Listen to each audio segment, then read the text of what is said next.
Hello students, I Mrs. Nidhi Srivastava, your Hindi teacher, faculty of US Academy and Institute, विकास नगर गोरखपुर। मेरा ये video class 3 के बच्चों के लिए है। और बेटा आज पहली बार मैं आपको हिंदी साहित्य की पुस्तक के साथ लाई हूँ। सबसे पहले आप लोग बुक को देखिए अपने, बड़ी सुंदर बुक है। बुक का नाम है नई आशाएं, हिंदी पाठमाला 3। ये आपकी बुक का नाम है नई आशाएं, ठीक है। बुक देखिए बहुत सुंदर है। बुक का कवर पेज देखिए कितना सुंदर, आप जैसे ही छोटे छोटे मासूम बच्चे हैं दिख रहे हैं हमें। देखिए कोई हंस रहा है, मुस्कुरा रहा है, खेल रहा है, कूद रहा है, बड़ा सुंदर सुहावना लग रहा है। ये देखिए हरियाली छाई हुई है, फूल हैं, तितली हैं, बड़ा सुंदर कवर पेज है। आशा है आपको ये पुस्तक बहुत अच्छी लगी होगी। और अब हम आते हैं बुक के पहले पाठ 1। पाठ 1 है भारत का ध्वज फहराएंगे। देखिए इसमें भी छोटे छोटे बच्चे बने हुए हैं। ये देखिए पहाड़ का दृश्य है, बच्चे झंडा लेकर आगे बढ़ रहे हैं। और इस कविता के लेखक हैं सोहनलाल द्विवेदी जी, ठीक है, सोहनलाल द्विवेदी। अब कविता क्या है, पहले कविता को पढ़ लिया जाए, फिर अर्थ उसका समझा जाएगा। हम नन्हे नन्हे बच्चे हैं, नादान उम्र के कच्चे हैं, पर अपनी धुन के सच्चे हैं। जननी की जय जय गाएंगे, भारत की ध्वज फहराएंगे। अपना पथ कभी न छोड़ेंगे, अपना प्रण कभी न तोड़ेंगे। हिम्मत से नाता जोड़ेंगे, हम हिमगिरी पर चढ़ जाएंगे, भारत का ध्वज फहराएंगे।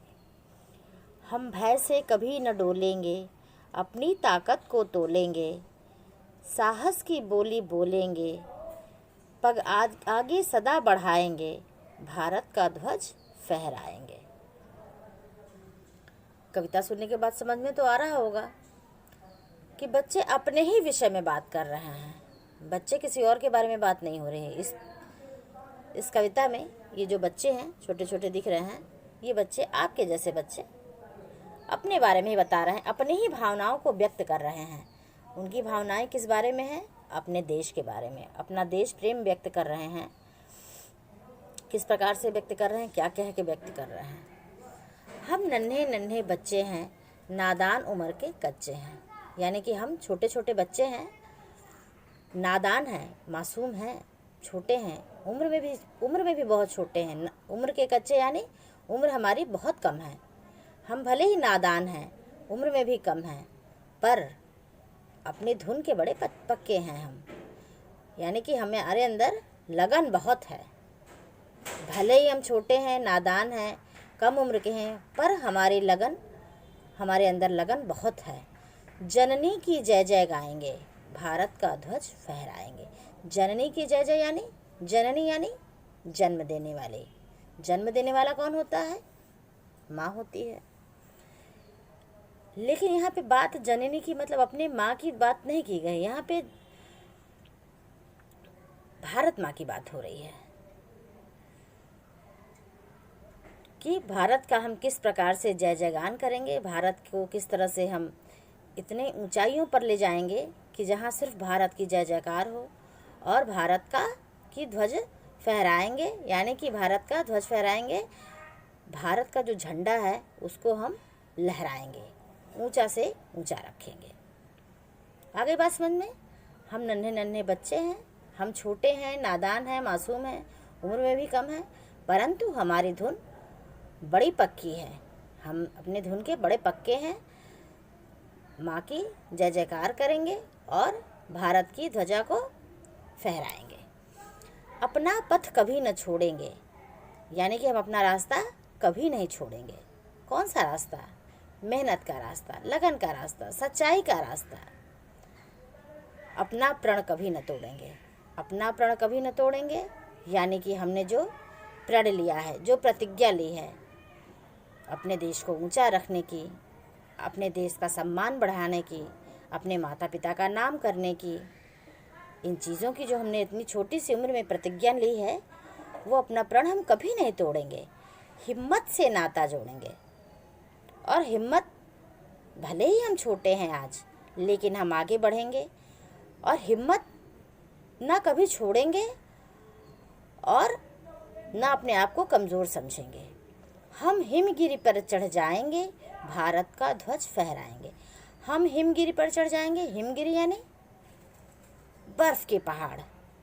अब लगन देखिए इन छोटे बच्चों में कितनी ज़्यादा है कि ये बर्फ़ के पहाड़ पे भी चढ़ जाने की बात सोच रहे हैं। किस लिए? भारत का ध्वज फहराने के लिए।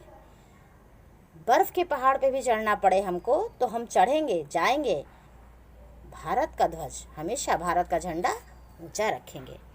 हम भय से कभी न डोलेंगे, यानी कि डर की तो कोई बात ही नहीं है। डर तो हमें सताता ही नहीं है। भय यानी डर। हम भय से कभी न डोलेंगे। डोलेंगे यानी डगमगाएंगे नहीं, घबराएंगे नहीं, इससे डरेंगे नहीं। हम भय से कभी न डोलेंगे। भय हमें सता नहीं सकता है। हमें किसी बात का डर नहीं लगता है। हम कोई डराने की भी कोशिश करें पर मैं नहीं डरने वाला, हम नहीं डरने वाले। अपनी ताकत को तोलेंगे। हम अपनी ताकत को उस समय देखेंगे और साहस की बोली बोलेंगे। साहस यानी हिम्मत से बोलेंगे। हमें जब जहाँ जिस प्रकार से ज़रूरत पड़ी उस प्रकार से बोलेंगे। पग आगे सदा बढ़ाएंगे। अपना रास्ता हमेशा आगे ही बढ़ाएंगे। पग यानी पैर। पैर का मतलब है कि हम अपने आप को हमेशा आगे ही बढ़ते जाने के लिए रखेंगे तत्पर। ठीक है। और फिर वही कि भारत का ध्वज फहराएंगे। ये सब हम क्यों करेंगे? ये सारी जो प्रतिज्ञाएं हम ले रहे हैं वो क्यों करेंगे? भारत की शान को आगे बढ़ाने के लिए, ताकि भारत आगे बढ़े, ना किसी से डरे और किसी से डरता भी नहीं है। हम भारतवासी किसी से डरने वाले थोड़ी ना हैं। पर ये छोटे छोटे बच्चे ये प्रण ले रहे हैं, कितना सुंदर लग रहा है। इस कविता में क्या समझ में आ रहा है? बच्चे क्या क्या बता रहे हैं? वे बता रहे हैं कि वे भारत माता के लिए क्या करेंगे, देश के लिए क्या करेंगे। वे कितने निडर हैं, कितने साहसी हैं और अपने ही मन की इन बातों को वो हम लोगों से बता रहे हैं। अब आप लोग इस कविता को, इतनी सुंदर कविता को बस बार बार पढ़िएगा, याद हो जाएगी। बड़ी सुंदर कविता है। इसके भाव भी बहुत सुंदर हैं। बच्चे कितने छोटे छोटे बच्चे हैं लेकिन कितनी अच्छी बातें कर रहे हैं। आप लोग भी अपने मन में इसी प्रकार के अच्छे भाव लाइए, इस कविता से सीखिए। यही इस कविता का उद्देश्य भी है। कविता को सोहन लाल द्विवेदी जी ने लिखा है। इन्होंने और भी बहुत सारी सुंदर सुंदर कविताएं लिखी हैं जो आगे आप अपनी कक्षाओं में पढ़ेंगे। बेटा इस कविता को याद करिएगा और इस पाठ के बारे में और आगे विस्तार से अगले वीडियो में मैं बताऊंगी आपको। Stay home, stay safe.